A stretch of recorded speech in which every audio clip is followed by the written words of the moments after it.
Are you going through a divorce and wondering how to avoid property mistakes? Divorce is tough, and in real estate, decisions can make it even more challenging. Today, I'm going to break down my top 9 property mistakes made during divorce so you can avoid the costly and stressful pitfalls many face. Hey everyone, I'm Chris, your local no BS realtor, and I specialize in making real estate as simple as possible, even during the hard times of divorce.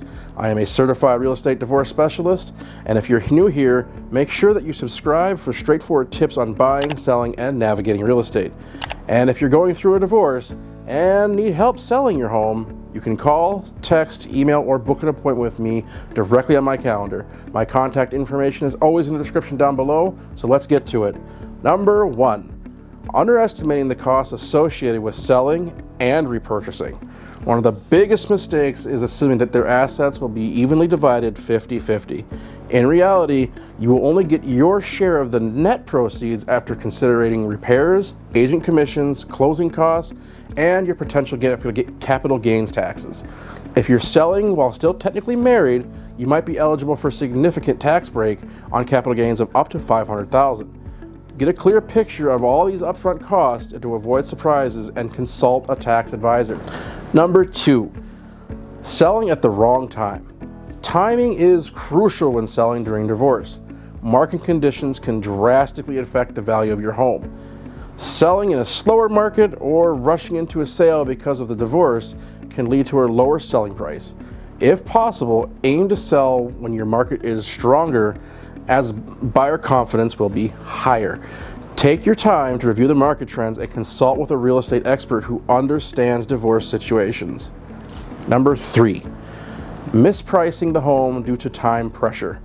Divorce often creates a sense of urgency, leading many people to misprice their home, either too high, hoping to get more, or too low in an attempt to sell quickly. Pricing too high can make the property sit on the market too long, while pricing low means you'll lose potential profit.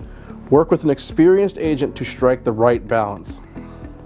Number 4, overspending on repairs and renovations. Another common pitfall is to overspend on the home repairs.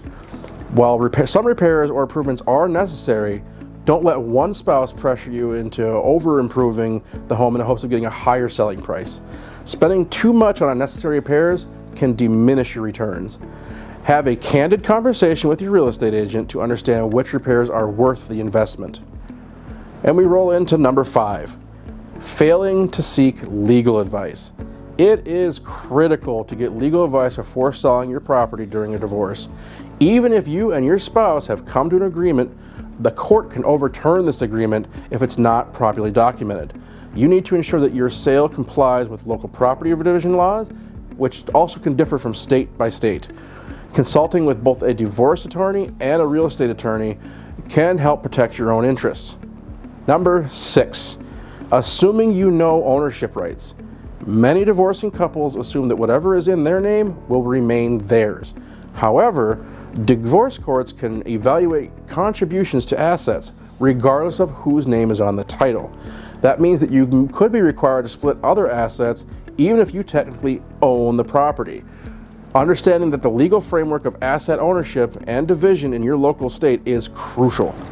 Number 7, using a generalist instead of a specialist. Hiring a general real estate agent may not be enough. You need someone who specializes in divorce sales to help navigate the financial and emotional complexities involved. A specialist understands the nuances of property division, tax implications, and will also mediate between parties to help avoid conflicts. Their expertise can save you from making expensive mistakes. And then we roll into number 8, obsessing over a binding financial agreement. Many divorcing couples rely too heavily on a binding financial agreement. While these agreements can provide a foundation for property division, they must be correctly executed and cover all assets to be enforceable in court. Be sure to review your agreement with a legal expert to ensure that it holds up to your jurisdiction. And then we roll into our last and not least, number 9, not doing things simultaneously. Divorce can be drawn out, and sometimes couples delay listing their home. The longer you wait, the more likely it is that the market will shift, which could affect the home's value. Synchronize your efforts with your spouse and real estate professionals to avoid unnecessary delays and ensure both parties can benefit from the sale. And that's it.